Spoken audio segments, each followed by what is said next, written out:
Hello, today I'm at the site of the train crash in Ringwood. A train was going way too fast and smashed into a wall here. The police are here at the scene as we speak. 6 people are injured and are currently in hospital. People think 6666M did it and hacked the train. Let's see close up of the train.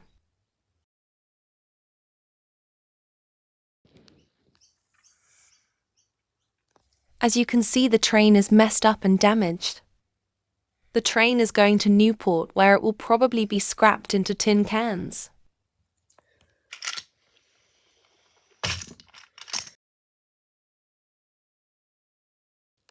That's all we have for now. Bye.